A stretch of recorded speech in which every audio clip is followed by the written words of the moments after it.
Hello everybody and welcome back to your brand new English unit where we're going to be talking about the novel Walk Two Moons by Sharon Creech. So this is a novel study unit that we're going to be doing.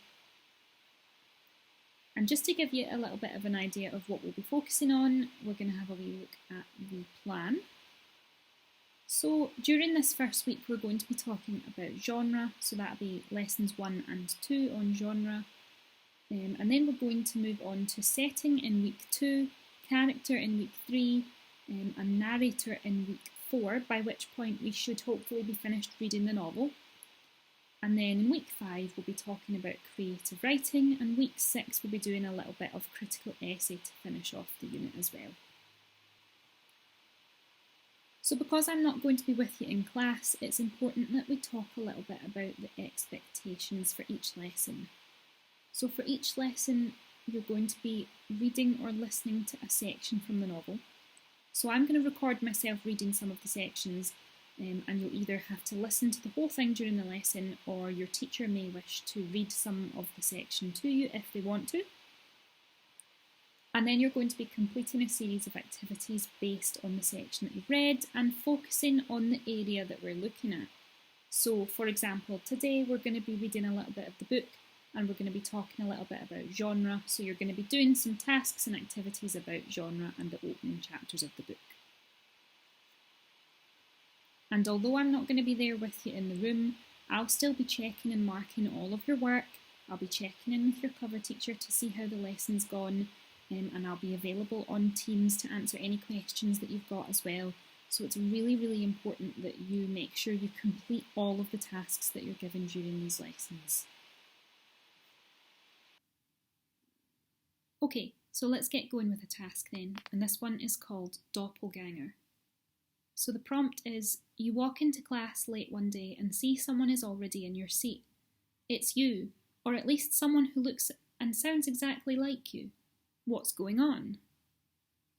So what you need to do is you need to write a short response to this prompt in the space provided on the OneNote page. So you should pause the video and have a go at that just now.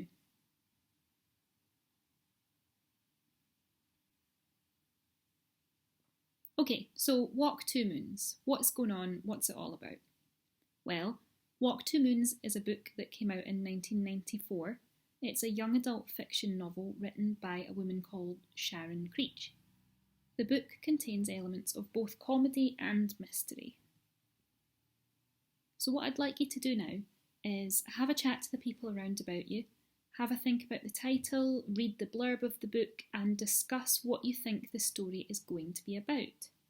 So pause the video and do that now. So now we're going to read a little bit of the novel. We're going to read chapters 1 through 6 of the novel. If you don't get this finished for some reason during the lesson, then you must make sure you have it completed before the next lesson. So what you're going to do is you're going to pause this video now, and whichever teacher you've got with you at the moment, what they're going to do is they're going to put a video on the screen of me reading you chapters 1 to 6 of the novel. So you're going to listen to that and follow along in your own copy. So you should pause the video and have a go at that just now.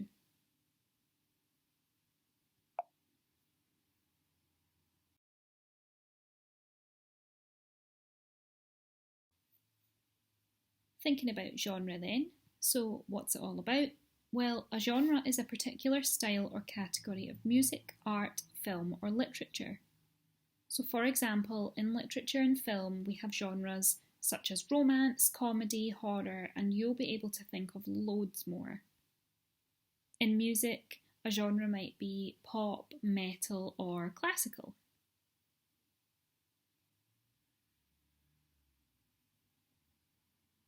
So different genres all contain elements that are seen as being common for that genre.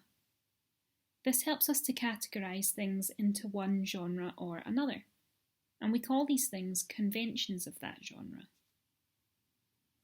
So for example, it's common for action movies to include explosions or high-speed car chases.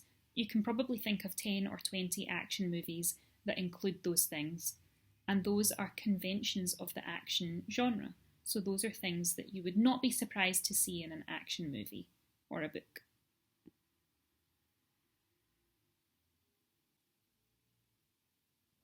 Okay, so now we're going to do something that I like to call a knowledge harvest.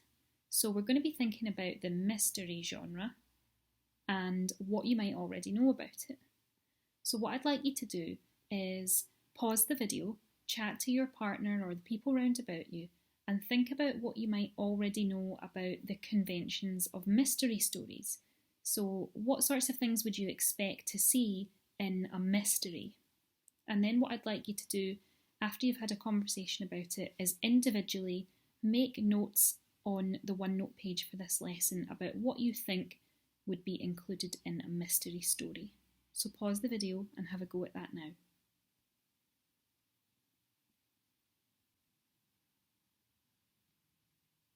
So, mystery. Walk Two Moons is a mystery story. It also contains elements of comedy and various other genres, but mystery is something that is important throughout the story. So what I'd like you to do now is take some time to research the conventions of mystery stories. So what sorts of things are often included in mysterious stories.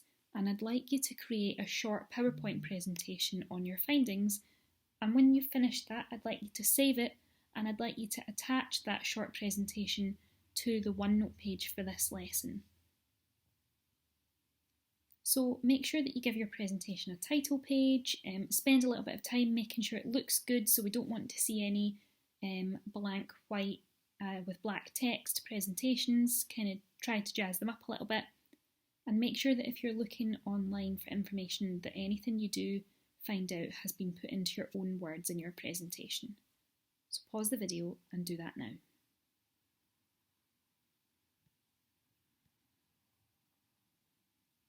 So what is mystery then? You might have come up with things like this. So the audience usually has to notice gaps in the story for themselves and maybe try and think about what might be missing and what's going on. Sometimes mystery stories have secret codes, strange occurrences, or unusual characters in them. They might include a suspect and a detective of some kind, if it's that sort of story. Usually information is learned slowly by the reader, so you don't get all of the facts at once. Suspense is built over time, so as the story goes on, it's going to get more and more tense and more exciting. Sometimes a reader gets clues or hints as to what's happening. Often mystery stories include flashbacks and maybe flash forwards as well. That's quite common for them to have flashbacks. And red herrings are also common. So it might appear that something is happening and that's quite obvious, but you find out later on that actually that wasn't true and it was supposed to trick you into thinking something that wasn't actually true in the story. So what you might like to do now is pause the video and just add some of these things to your PowerPoint presentation if you missed them off.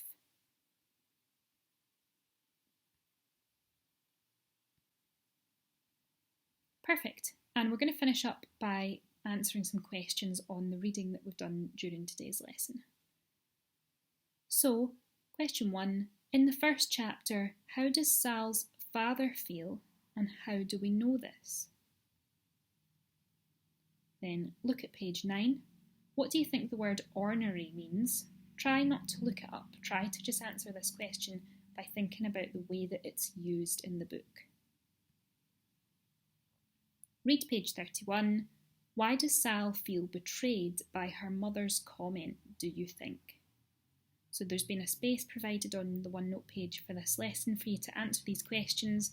Really think about them and try to answer them as fully as you can in proper sentences. So pause the video and do that now, please.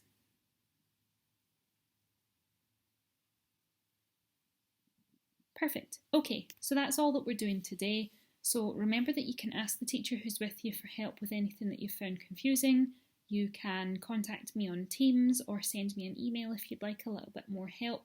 with the things that we've covered, and just make sure that you've completed all of the tasks for today's lesson and that you've completed all of the reading as well.